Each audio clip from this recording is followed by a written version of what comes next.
E o Senhor disse, pode vir, Pedro. Pedro desce do barco, aleluia. Fé, irmãos. E ele começou a andar sobre o mar, como o Filho de Deus andou, aleluia. Sabe o que Deus está dizendo para mim, para você? Não tem nada impossível para Deus, para fazer na minha, na tua vida, para fazer na minha, na tua história. Estudo em Lucas, capítulo 9, verso 57, com a pastora Andréa.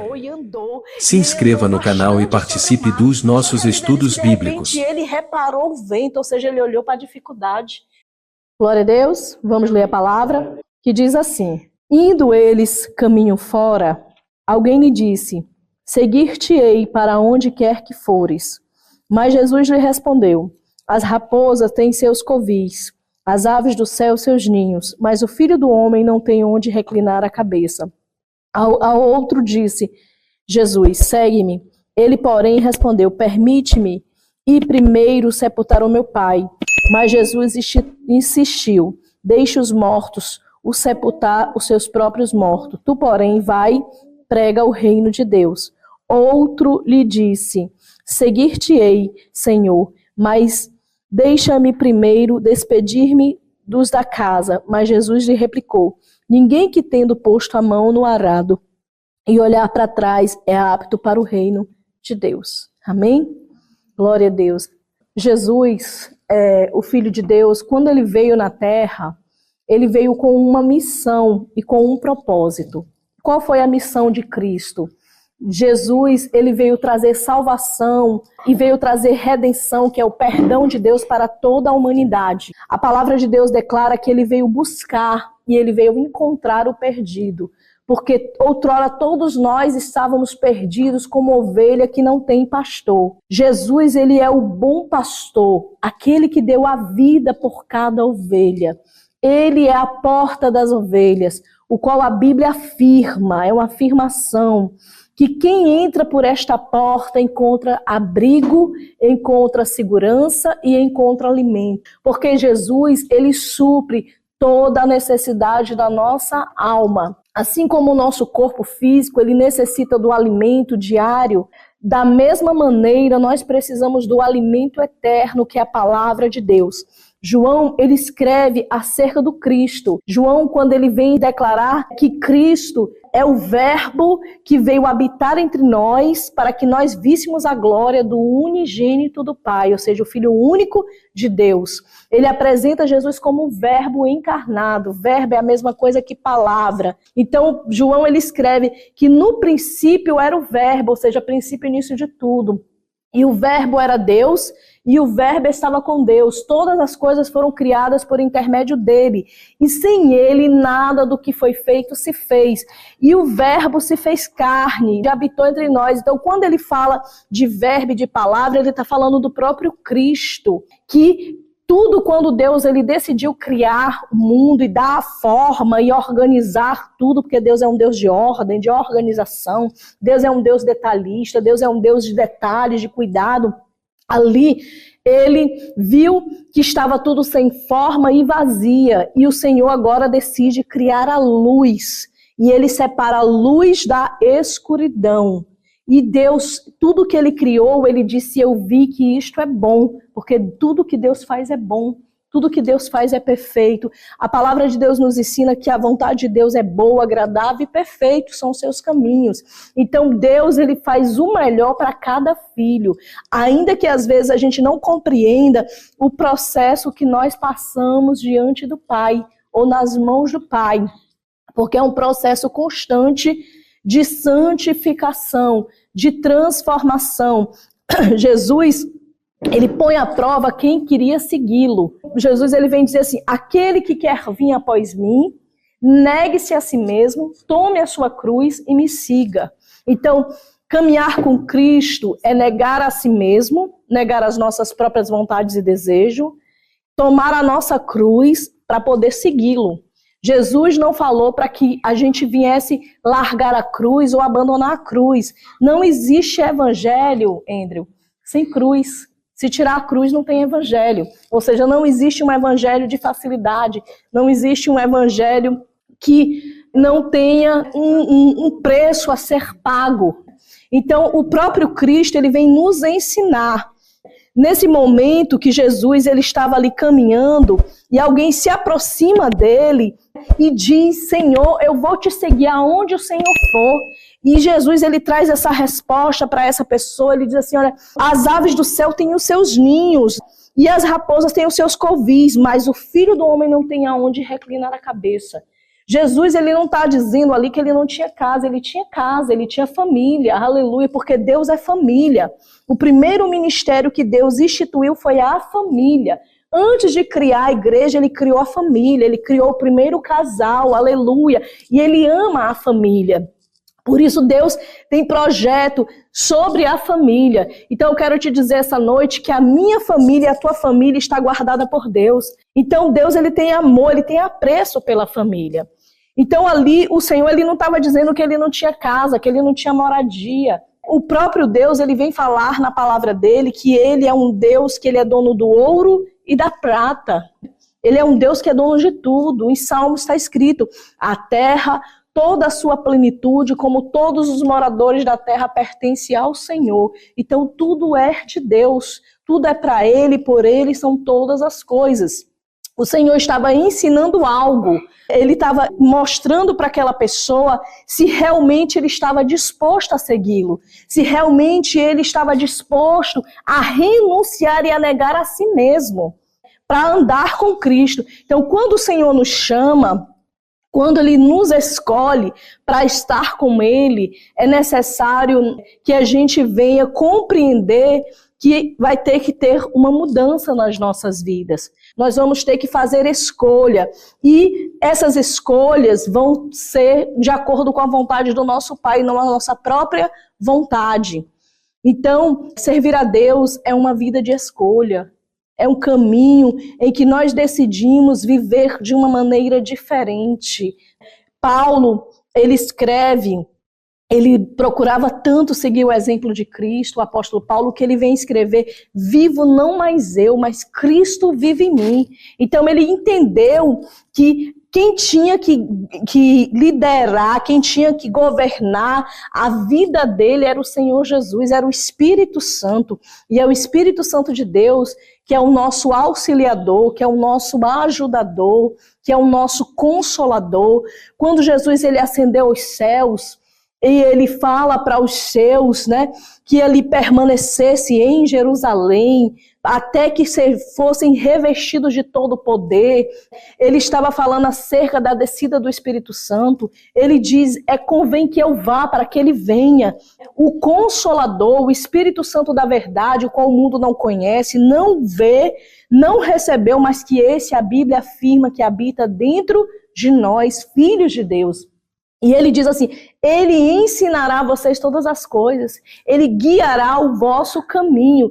Então o Espírito Santo ele nos ensina, o Espírito Santo ele nos consola, o Espírito Santo ele nos instrui, ele nos auxilia nas nossas fraquezas. A Bíblia fala lá no livro de Romanos que nós não sabemos orar como convém, mas o Espírito Santo intercede por mim e por você com gemidos inexprimíveis, ou seja, ele vai diante do Pai e ele expressa para o Pai até mesmo aquilo que nós não conseguimos expressar em palavras. Aquilo que nós colocamos diante de Deus em lágrima, porque ele interpreta lágrima, e ele vai diante de Deus com lágrimas nos olhos, com gemidos, gemendo, né, diante do Senhor, levando as nossas orações, levando as nossas súplicas. Então o Senhor, Espírito Santo, ele nos guia, nos conduz, nos ensina, nos convence da justiça, do juízo e do pecado. É o Espírito Santo que faz isso, não é o homem não tem poder de mudar ninguém, ele não tem o poder de convencer ninguém. Ele pode sim ensinar e apontar um caminho, ele pode sim trazer uma palavra da parte de Deus, um conselho da parte de Deus, e a pessoa vai escolher se vai ouvir ou não, mas quem vai convencer essa pessoa é a pessoa do Espírito Santo, e ele é uma pessoa, e ele é sensível, aleluia, e ele está aqui no nosso meio, para nos ensinar, para nos conduzir em justiça. Jesus, tanto ele se preocupou em pregar a palavra, quanto em ensinar. E quando nós olhamos para o exemplo perfeito de Cristo, a primeira ministração de Jesus, a primeira palavra que ele trouxe foi uma palavra de ensinamento, quando ele, diante do monte, ele prega as bem-aventuranças, e naquele ponto Jesus estava tratando do caráter do homem, que precisa de uma transformação, precisa de uma mudança. E essa transformação, essa mudança é diária em nossas vidas. A libertação, ela é constante. A transformação é diária em nossas vidas. Aleluia. Então Cristo, ele veio, resgatar o caráter do homem que foi perdido por causa do pecado. Porque quando o homem pecou, ele quebrou a aliança que ele havia feito com Deus. Ele quebrou um relacionamento. E com Deus não existe aliança quebrada. Então, ali o Senhor, ele perdoa aquele primeiro casal para que eles não perecessem. Por isso que a Bíblia diz que todos pecaram e destituídos, que é a mesma coisa que afastados estão da glória de Deus. Quando Adão pecou, ele contaminou toda a terra. E a Bíblia vem nos ensinar que o salário do pecado é a morte, mas o dom gratuito de Deus é a vida eterna. Jesus, ele vem declarar nas Escrituras que ele veio nos dar vida, e uma vida em abundância, uma vida transformada. O Paulo escreve: se apresente a Deus como sacrifício vivo, santo e agradável ao Pai. Isso é o vosso culto racional. Não se conforme com este mundo, mas transforma, renova a tua mente em Cristo Jesus. Então ele está dizendo que nós devemos nos apresentarmos diante do Senhor de uma maneira racional. Nós estamos aqui reunidos para louvarmos e engrandecer o nome do Senhor, para ouvirmos a sua palavra, para aprendermos mais dele. A Bíblia diz que a fé vem pelo ouvir, e ouvir a palavra de Deus. Quando nós ouvimos a pregação do Evangelho, ela produz dentro de nós salvação. Ela também produz dentro de nós arrependimento. Ela produz dentro de nós mudança de atitude, de caminho. Isso é conversão. A pessoa andava de uma forma e agora vai andar totalmente diferente a partir daquele encontro com Cristo. Aleluia. Paulo, ele não conhecia o Senhor, apesar de conhecer a palavra, de conhecer a Torá, de estudar a palavra de Deus, mas ele não conhecia o Cristo. E muitos precisam conhecer o Cristo, entender qual foi o propósito de Deus quando ele enviou o único filho dele na terra. Foi de salvar, não foi de condenar, foi de resgatar, de buscar o perdido, aleluia. Então Jesus, ele veio com essa missão, tanto de nos salvar, mas também ele veio transformar o nosso caráter em Cristo Jesus. Ele veio mudar a velha natureza, o velho homem, que era a natureza que é adâmica, pecaminosa, aleluia. Então, o Senhor vem nos ensinar, o Senhor vem guiar o nosso caminho através de Jesus, mas andar com Cristo é uma escolha diária. E essa escolha que nós temos que fazer, nós vamos buscar uma inclinação para as coisas espirituais e as coisas que agradam o nosso Deus e Pai. E não fazer a nossa própria vontade. Porque muitas vezes a nossa vontade não está de conformidade com a vontade de Deus. E Deus não vai se agradar. Então, eu entendo, irmãos, que nem tudo que a pessoa quer, deseja ou espera, ela vai receber da parte de Deus.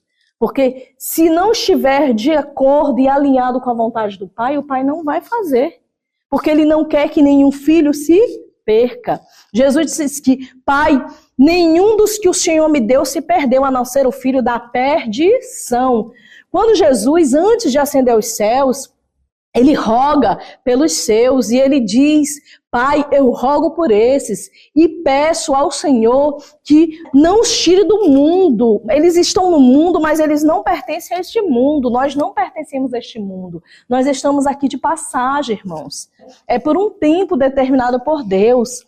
né? Mas a nossa moradia não é aqui na terra, é nos céus. Por isso que Jesus fala para esse homem que ele não tinha o Filho de Deus. As aves do céu têm os seus ninhos, as raposas têm os seus covis, mas o Filho do Homem não tinha onde reclinar a sua cabeça, porque ele estava dizendo que a morada dele não é na terra, é nos céus, assim como a nossa. Então, quando Jesus ele pede, né, na oração sacerdotal, intercede pelos discípulos, ele diz assim: Pai, eu peço que o Senhor não os tire do mundo, mas os livre do mal. E ele diz assim: eu rogo não somente por esses, mas por todos aqueles que crerão no meu nome, né? Ou seja, crerão na tua palavra. Então nós não vimos, mas nós cremos, aleluia. Esse é o poder da fé. A Bíblia apresenta a fé como firme fundamento das coisas que não vemos, mas a certeza daquilo que esperamos. Isso é o poder da fé em Cristo Jesus. Então Jesus ele vem nos trazer um ensinamento que, se nós falamos para ele que estamos dispostos a segui-los, nós precisamos entender que nós vamos ter que renunciar a nós mesmos. O Senhor ele fala lá em Filipenses que nós temos que nos humilhar, né, debaixo, né, das potentes e poderosas mãos do Senhor, para que no tempo devido ele venha nos exaltar. O Senhor, a Bíblia diz em Filipenses que ele não, mesmo sendo Deus, ele não teve usurpação ser igual a Deus, mas antes ele se humilhou, ele se esvaziou de si mesmo, ele tomou a forma humana e, achado em forma humana, ele foi obediente até a cruz, até a morte de cruz. E porquanto Deus o exaltou e deu a ele um nome que está acima de todos os nomes, ou seja, não há outro nome maior que o de Cristo, aonde todo joelho vai ter que se dobrar e toda língua vai ter que confessar que ele é Deus, porque ele é Deus. Aleluia. Glória a Deus. Então que a gente venha entender, irmãos, né? O que Deus, como povo de Deus, como filhos de Deus, Deus ele vem falar, né, acerca da escolha dele, da eleição dele, quando ele nos escolheu para sermos filhos. Quando Deus ele fala com Israel, e dentro desse contexto ele encaixou a igreja, que ela foi encaixada no plano de salvação que Deus traçou para o seu povo, ele vem lembrar quem nós somos, e ele vem falar lá em Malaquias que ele nos tem amado.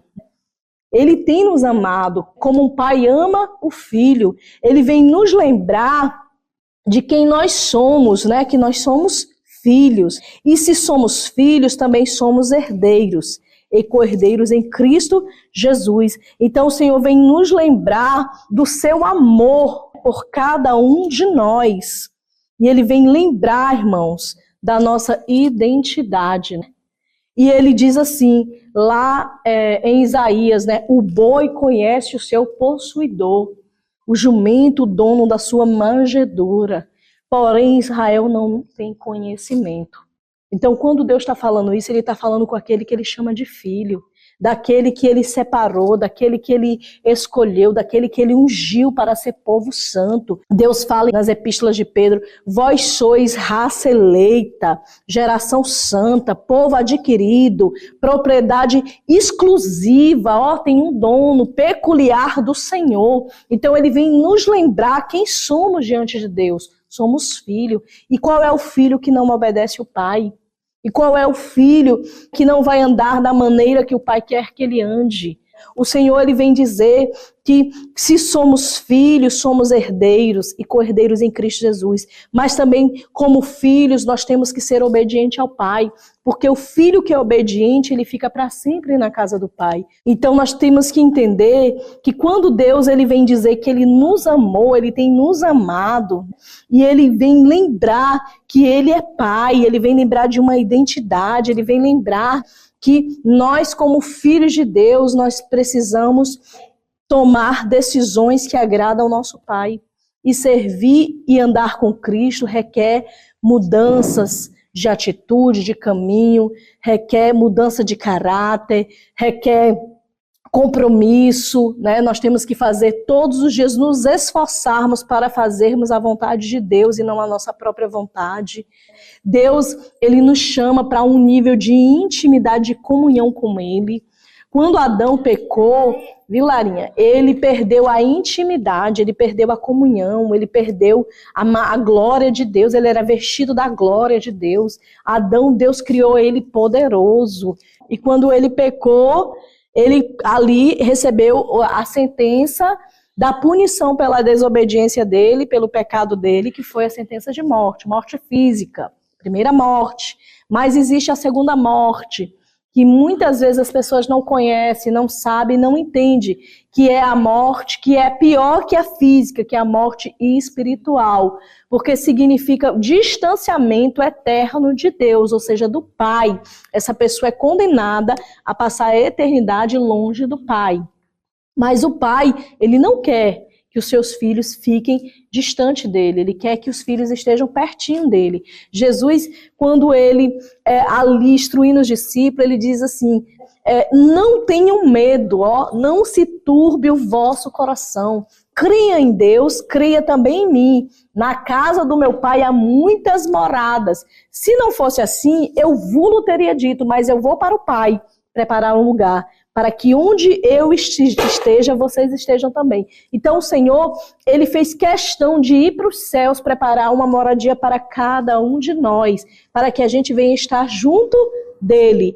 Mas essa escolha de estar com Cristo, de andar com Cristo, né, entendendo que quando ele disse assim, o Filho do Homem não tem aonde repousar a sua cabeça, ele estava falando que a missão dele aqui, que ele não ia ter nem tempo para estar parando para repousar. Porque o próprio Deus, ele vem dizer assim, grande é a seara, poucos são os trabalhadores, os ceifeiros. Então, mais a gente deve rogar ao dono da seara, que é o próprio Deus, para que envie ceifeiros para a sua seara, ou seja, para a sua obra, porque a obra é de Deus. A igreja é do Senhor, Cristo é a cabeça da igreja. Nós somos membros uns dos outros, somos partes do corpo de Cristo. Vocês sabiam que nós só somos igrejas do Senhor Jesus quando nós nos reunimos? Quando nós estamos sozinhos, nós somos membros da igreja. João apresenta Jesus como a videira verdadeira. Ele diz, eu sou a videira verdadeira e o meu pai é o agricultor. Todo ramo que está em mim, ele limpa para que produza mais frutos. Ou seja, se não tiver ligado à videira, ele corta e lança fora. Aí se nós olharmos uma planta e nós podarmos essa planta, ela cresce, ela se desenvolve. Mas se nós cortarmos o galho e jogarmos fora, o que acontece com ele? Aquele galho seco morre, né? Então nós só temos vida em Cristo Jesus. Jesus é o nosso oxigênio. É a razão do nosso viver. Não existe nada mais importante ou que seja a maior prioridade de um cristão é Jesus, é a presença dele. Se nós pegarmos, para que vocês entendam, eu vou dar um exemplo. Deus, quando ele criou o mar, criou as águas, os rios, ele deu uma ordem, uma voz de comando para que elas produzissem todo tipo de ser vivente, e ali foi produzido, a água produziu ali segundo a palavra de Deus, que tudo foi criado pela palavra. A única coisa que foi criada, que não foi por intermédio da palavra, porque Deus criou com as próprias mãos, foi o homem. Então, para que a gente entenda, Deus ele nos chama para um compromisso, para uma responsabilidade, para uma decisão. A Bíblia diz que quando Deus levantou, né, o libertador para libertar o seu povo da escravidão, e ali Moisés tira o povo, e Moisés começa a caminhar com o povo no deserto, e Deus permitiu que eles passassem no deserto a fim de provar o coração deles para ver se estava em Deus, para ver se eles iam pecar, se eles iam blasfemar contra o Senhor. E por muitas vezes aquele povo foi reprovado, por muitas vezes eles falharam diante de Deus, mesmo vendo o cuidado de Deus, mesmo vendo o zelo, mesmo vendo ali a provisão, o socorro, porque Deus enviava a carne, Deus enviava o maná do céu, Deus provia água no deserto, de tudo que eles necessitavam, Deus provia. A roupa não envelhecia no corpo, Lúcia. as sandálias não se desgastavam. Então, durante o dia, Deus colocava uma coluna de nuvem para proteger o seu povo do deserto escaldante, para eles não se queimar. E durante a noite, coluna de fogo para eles não morrerem de frio.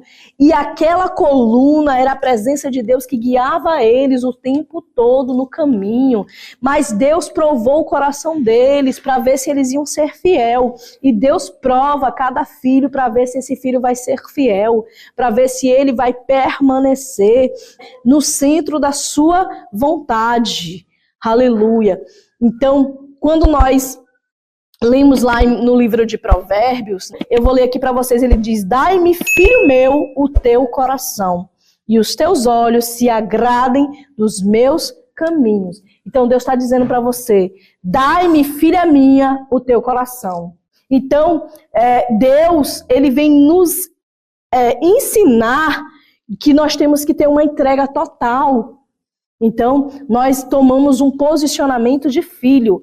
Quando Deus tira, né, aquele povo ali e leva para o deserto para provar o coração deles, para ver se eles iam ser fiéis, muitas vezes eles se rebelaram contra Deus. Eles se rebelaram contra o libertador chamado Moisés, contra Arão, que foi o sacerdote que Deus escolhera, contra Josué, que foi também um líder que Deus levantou para poder atravessar o povo ao Jordão. E Deus agora manda o povo tomar uma decisão de um posicionamento diante dele. Aí Josué se levanta e diz: olha, eu não sei quanto a vocês, mas eu e a minha casa, eu já decidi que nós serviremos ao Senhor. Isso é posicionamento, isso é decisão. Ele disse: eu não sei se vocês vão servir, quem que vocês vão escolher, quem vocês vão servir, mas eu e a minha casa, eu e a minha família serviremos ao Senhor.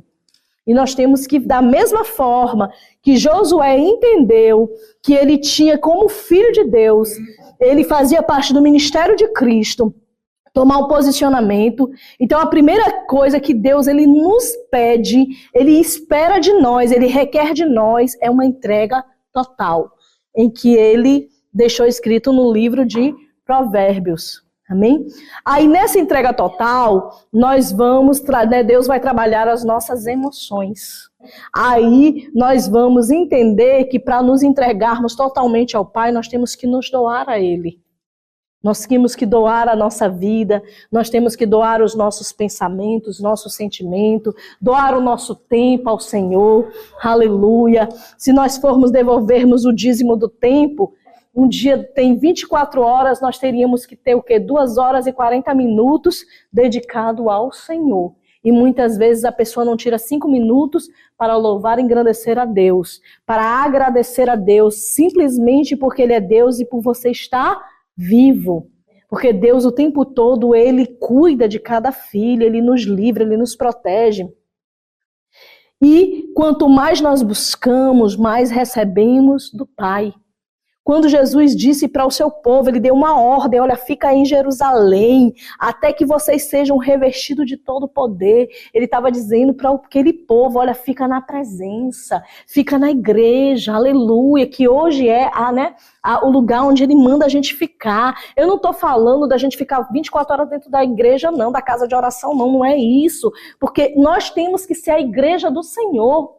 Aonde nós entrarmos e sairmos, nós temos que ser igreja, temos que dar um bom testemunho, temos que exalar o bom perfume de Cristo, aleluia, glória a Deus. Mas ele está falando de ficar na presença. A Bíblia diz que em todo tempo nós temos que estar em espírito de oração e súplica. Ou seja, está lavando a louça, você está adorando a Deus. Você está louvando a Deus, você está clamando pelo nome dele, você está lavando roupa, você está ali em comunhão com o Pai. Eu faço isso sempre. No meio do meu dia a dia, eu paro, eu adoro a Deus, eu agradeço. Naquele momento ali que eu estou no dia a dia fazendo alguma coisa, Deus, Ele move meu coração para eu clamar, para eu interceder por uma pessoa. Ele fala de uma forma profunda comigo. Então, o tempo todo a gente tem que estar em espírito de oração e súplica. Orar sem cessar, ou seja, o tempo inteiro, é relacionamento. O poder, ele vem com o preço que nós pagamos. Jesus, ele diz assim, muitos são chamados. Deus chama a todos, amém? Mas ele escolhe poucos. Vocês sabiam disso? Deus chama a todos, mas quando se é escolhido é diferente. Por quê? Porque quando se é escolhido, o preço que vai ser pago é maior, né? Para poder estar encaixado no plano e no projeto de Deus, no propósito de Deus. A Bíblia é muito clara em relação a isso. Então Deus, ele nos chama, e depois que ele nos chama, ele passa a nos observar. Amém, Lúcia? E ele vai nos observar ao nosso comportamento, as nossas atitudes, as nossas escolhas em relação a Ele, o nosso dia a dia, o nosso cotidiano, como é que nós nos comportamos, como é que nós lidamos com cada situação, se nós vamos diante de uma dificuldade reclamar, murmurar, como Israel reclamou e murmurou no deserto, e por isso foram reprovados por Deus, ou se nós vamos glorificar a Deus, se nós vamos louvar o nome dele como Jó, nosso irmão Jó fez, que em meio a sofrimento, tormenta, meio a tantas perdas, ele decidiu se lançar, se entregar totalmente ao Senhor e adorá-lo. Então como cada um reage a cada situação é que vai, né, chamar a atenção de Deus. E para que primeiro ele chama a pessoa, para que essa pessoa se torne um escolhido por Deus, tem que passar por esse processo. Tem que suportar todos esses momentos em que o pai, ele prova o filho, em que ele vai ali permitir que o filho passe por situações e experiências para ver aonde está o seu coração, aonde está a sua fé, aonde está a sua perseverança, aonde está a sua fidelidade para com o pai. E a gente precisa entender, irmãos, que nós não começamos o ministério só com glória, só com aleluia. Temos que pagar um preço. E muitas vezes ninguém quer pagar o preço pelo ministério. Ninguém quer passar dificuldade, ninguém quer sofrer, ninguém quer passar luta, ninguém quer passar provação. Mas será que alguém suportaria beber o cálice que Cristo bebeu? O cálice de amargura, o cálice de sofrimento? Será que alguém suportaria passar por tantas perdas e tanto sofrimento que enfrentou Jó, mas foi fiel a Deus? Não negou o nome do Senhor, adorou o Senhor. Então a gente precisa entender que não vai ser o tempo todo só glória, que não vai ser o tempo todo só flores, que vem as adversidades, mas a diferença é que em meio às adversidades, em meio às dificuldades, Cristo está conosco. Cristo está no comando do barco, Cristo está tomou a direção do leme, da embarcação. E quando nós entregamos o comando do leme, ou seja, a direção do barco para Jesus, o barco não vai afundar. O barco não vai perecer. Por quê? Porque existe um capitão dentro do barco, do navio. Aleluia. Existe um mestre do navio. E que no momento em que nós tivermos medo, e no momento que nós sentimos angústia, no momento que nós nos sentimos pequenos, aleluia, glória a Deus. A Bíblia diz que o amor de Deus é aperfeiçoado nas nossas fraquezas. Nós podemos clamar ao mestre do navio para que ele venha nos socorrer. E ele nos socorre, irmãos. Ele vem ao nosso encontro. Ele estende as mãos para nós e ele nos põe de pé, aleluia. A Bíblia fala de um homem natural como nós, e mais que esse homem, ele teve fé e ele colocou a visão dele, né, em Cristo. Os olhos dele estavam postos no Senhor. E quando ele colocou os olhos dele em Jesus, Jesus manda os discípulos entrar no barco e atravessar, né, e na frente ele foi para o monte orar. Ele ali estava orando, ele estava ali clamando ao Pai, ele estava buscando a comunhão com o Pai. Mas a Bíblia diz que ele, em cima do monte, ele viu que os discípulos estavam em dificuldade, porque Deus se importa conosco, Deus se preocupa conosco, ele vê as nossas dificuldades, ele vê as nossas limitações, ele conhece as nossas fraquezas. E ali o Senhor, em cima do monte, viu que eles estavam em dificuldade. A Bíblia diz que Jesus foi ao encontro deles para socorrê-los. Mas mas ele veio andando por sobre o mar. E quando ele veio andando por sobre o mar ao encontro dos discípulos, os discípulos no meio daquela tempestade, muitos deles, eles eram pescadores, eles trabalhavam no alto mar, eles eram acostumados a enfrentar muitas tempestades, eles tinham experiências com o mar revolto, mas naquele momento eles tiveram medo, porque eles entenderam que eles eram pequenininhos, que eles tinham que ser dependentes de um Deus, de um Pai que é grande. Jesus, ele foi ao encontro deles, viu que eles estavam em dificuldade, que eles iam perecer, e o Senhor se importa. E quando eles avistaram Jesus brilhando, porque ele começou a brilhar, quando ele caminhava ali naquela escuridão ali do mar, ele começou a brilhar, porque ele é a luz do mundo, aleluia. Quem segue Jesus não anda em treva, mas verá a luz do dia. E ali eles pensavam que era um fantasma, sentiram medo, e Jesus falou: sou eu. Nós temos que estar com o ouvido sensível a ouvir a voz de Deus. Quando o Senhor falar, sou eu que estou falando contigo, sou eu que estou indo ao teu encontro te socorrer. E ali, Pedro, ele diz assim: Senhor, se é o Senhor, manda que eu vá ao teu encontro. E o Senhor disse: pode vir, Pedro. Pedro desce do barco, aleluia.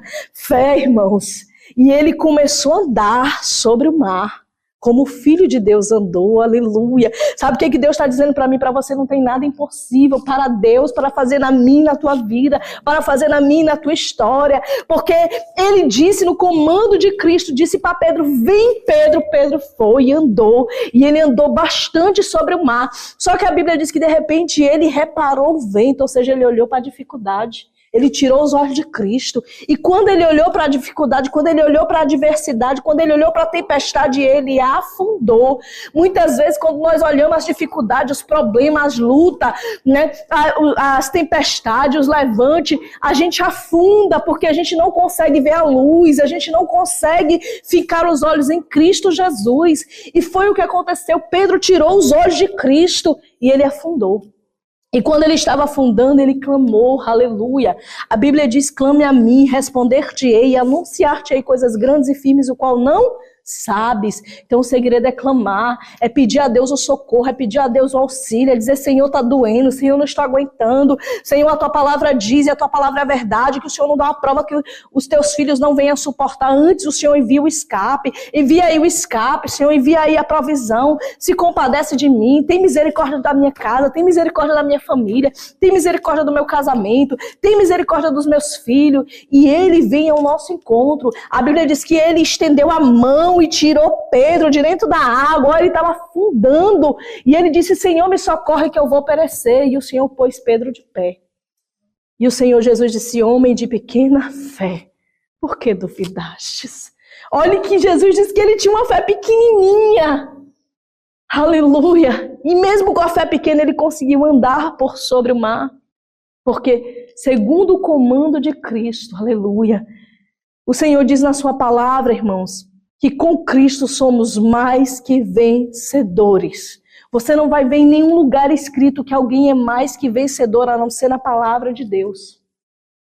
Então, com Jesus, diante de Jesus, nós conseguimos saltar muralhas. Esse é o poder da fé.